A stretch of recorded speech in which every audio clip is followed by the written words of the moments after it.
Hello बच्चों, let's see this question. The center of the circle passing through the points 0, 0 and 1, 0 and touching the circle x square plus y square equal to 9 is option A 3 by 2, 1 by 2, option B 1 by 2, 3 by 2, option C 1 by 2, 1 by 2 and option D 1 by 2, plus minus root 2। तो बच्चों इस question में हमें दिया हुआ है कि हमें एक सर्कल के सेंटर के कोऑर्डिनेट फाइंड आउट करना है और ये सर्कल के लिए हमें बोला गया है कि ये पॉइंट 0, 0 एंड 1, 0 से पास करता है और एक circle x square plus y square equal to 9 को टच करता है। तो यहाँ पर हम क्वेश्चन पे प्रोसीड करने से पहले इससे रिलेटेड हमारा की कंसेप्ट देख लेते हैं। तो जो की कंसेप्ट में हम पहले देखेंगे कि एक सर्कल जिसका सेंटर हमारा एच कोमा के है और इसकी रेडियस आर के इक्वल है, तो इस सर्कल की इक्वेशन को हम किस तरह से राइट डाउन कर सकते हैं। तो यहां से इक्वेशन ऑफ सर्कल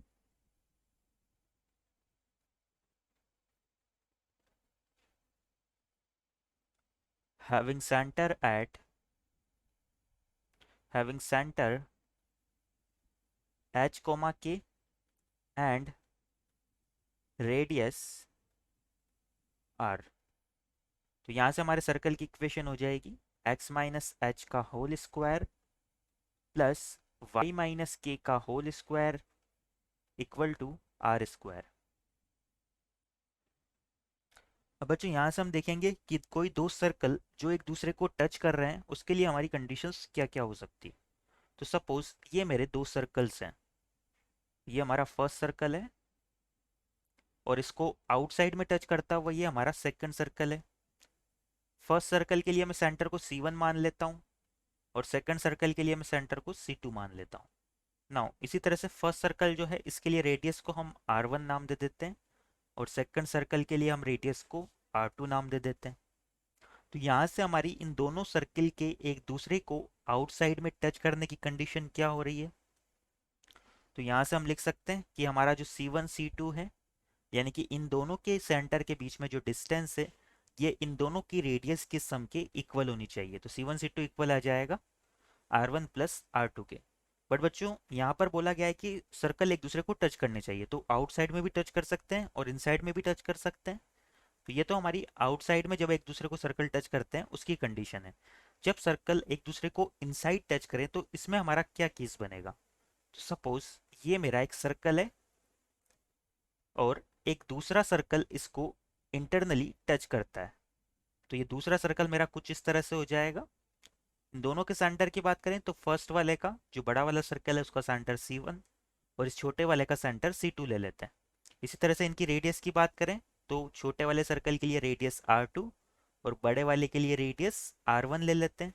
तो यहाँ से इन दोनों के आपस में टच करने की जो कंडीशन होती है, तो इस बार जो हमारा C1 C2 है ये इक्वल हो जाता है modulus of R1 minus R2 के।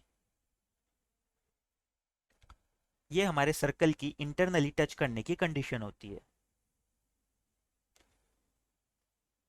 अब बच्चों ये जो इंटरनली और एक्सटर्नली इन दोनों को टच करने की कंडीशंस को मैं अगर कंबाइंड फॉर्म में लिखूं तो किस तरह से लिख सकता हूं। इसे मैं लिख सकता हूं कि C1 C2 मेरा इक्वल होना चाहिए modulus of R1 plus minus R2 के।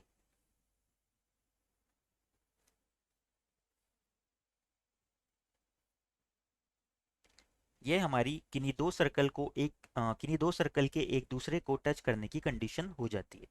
इन कंसेप्ट्स को माइंड में रखते हुए हमारे क्वेश्चन की तरफ हम आगे प्रोसीड करते हैं। तो क्वेश्चन में एक सर्कल की इक्वेशन सर्कल के लिए मुझे बोला गया है कि ये 0, 0 और 1, 0 से पास हो रहा है।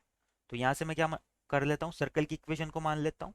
Late centre of circle let centre of circle is h comma k and its radius equal to small r। तो यहाँ से हमारे सर्कल की इक्वेशन क्या हो जाएगी, then equation of circle is, अभी अभी हमने की कंसेप्ट में देखा था, ये सर्कल की इक्वेशन हो जाएगी एक्स माइनस एच का whole square plus y minus k का whole square equal to are square. इस सर्कल के लिए बोला गया है कि 0,0 और 1,0 से पास होता है। तो सबसे पहले इसे 0,0 से पास करवाते हैं। It passes through 0,0। तो यहाँ से क्या करेंगे, x की जगह 0 और y की जगह भी 0 पुट करेंगे। तो हमारी कंडीशन बनेगी एच स्क्वायर प्लस के square equal to are square. इसे इक्वेशन 1 नाम दे देते हैं। सिमिलरली एक कंडीशन और दी हुई है कि ये सर्कल जो है हमारा 1,0 से भी पास हो रहा है। तो यहाँ से लिख देंगे इट ऑल्सो passes through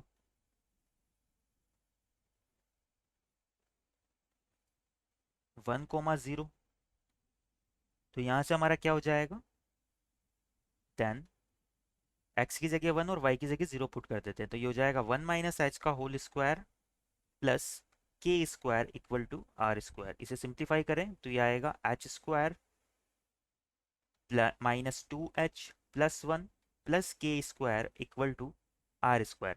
इस आर स्क्वायर को मैं क्या करता हूँ, इक्वेशन 1 से लिख देता हूँ एच स्क्वायर प्लस के स्क्वायर। तो यहाँ से क्या होगा, के स्क्वायर से के स्क्वायर कैंसिल और एच स्क्वायर से एच स्क्वायर कैंसिल होगा।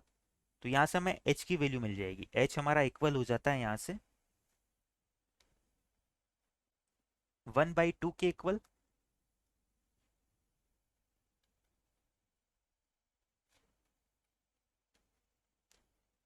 तो यहाँ से हमारी h की वैल्यू निकल के आती है 1/2।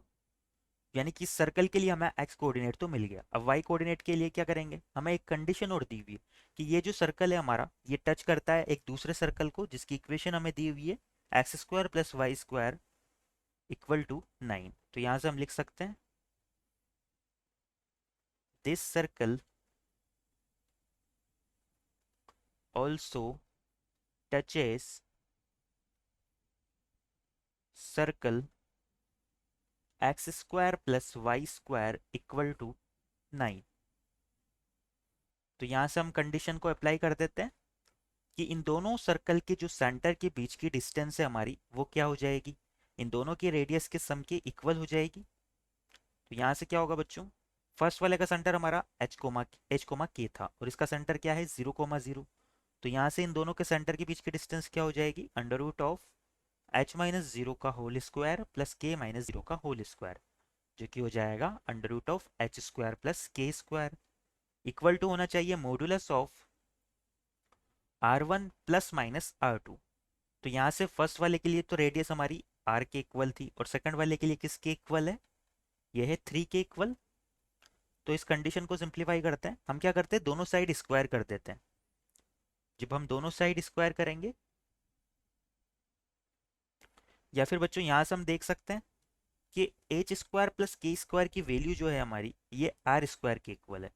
तो इक्वेशन 1 से इस वैल्यू को यहाँ पर पुट कर देते हैं। तो ये हो जाएगा under root of r square equal to modulus of r plus minus 3। तो यहाँ से क्या होगा, under root of r square हमारा हो जाएगा मॉडुलस ऑफ आर के इक्वल टू हो जाएगा आर प्लस माइनस 3 का मॉडुलस। यहाँ से मॉडुलस को रिमूव करते हैं तो दो केसेस बनेंगे हमारे।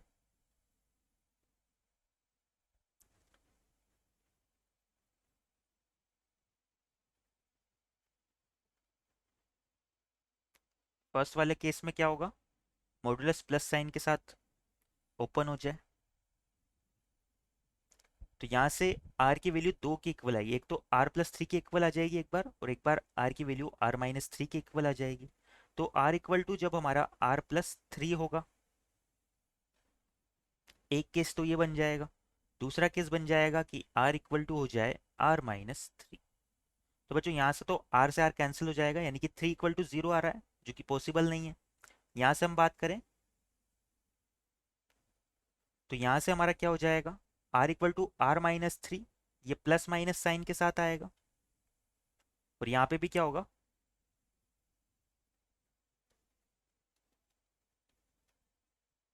यहाँ पे भी जब हमारा मॉडुलस रिमूव होगा तो r इक्वल टू क्या होगा, r plus 3 plus minus sign के साथ।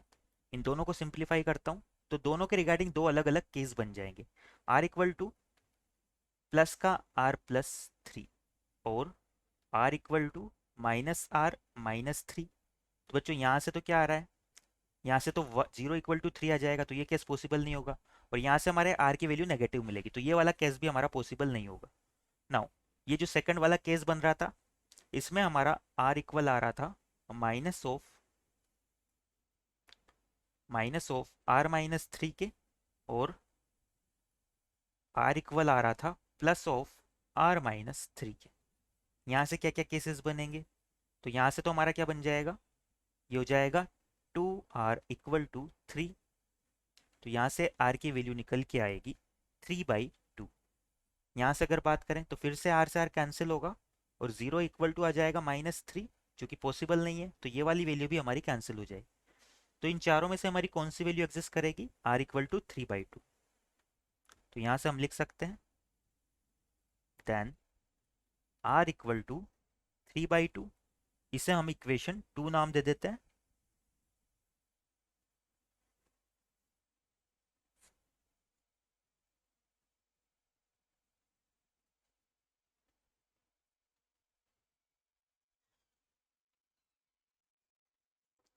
अब बच्चों इक्वेशन 1 और 2 से मैं क्या करता हूँ, h और r की वैल्यू को पुट कर देता हूँ सर्कल की इक्वेशन।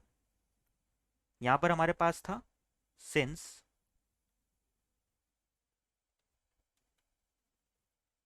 h² + k² = r² है, तो यहाँ से क्या करेंगे, h की जगह तो हम पुट कर देंगे 1/2 का square plus k² as it is आ जाएगा, और r की जगह क्या आ जाएगा, 3/2 का स्क्वायर। इसे सिंप्लीफाई करें तो ये हो जाएगा 1/4 + k² = 9/4। तो यहाँ से k² की वैल्यू निकल के आती है 9/4 - 1/4, यानी कि 8/4, विच इज इक्वल टू 2। तो यहाँ से k की वैल्यू हमारी क्या हो जाएगी, ±√2, और h की वैल्यू हमें मिली थी 1/2। तो जो हमारा सेंटर होगा सर्कल का वो क्या हो जाएगा, then centre of circle is, ये हो जाएगा 1/2 कोमा ±√2। और यही हमारा इस क्वेश्चन के रिगार्डिंग फाइनल आंसर भी हो जाएगा। एक बार हमारे ऑप्शंस देख लेते हैं हम। तो इस क्वेश्चन के रिगार्डिंग हमारा ऑप्शन डी 1/2 कोमा ±√2 ये करेक्ट हो जाएगा। Our final answer is option D. I hope you understand it well. Best of luck.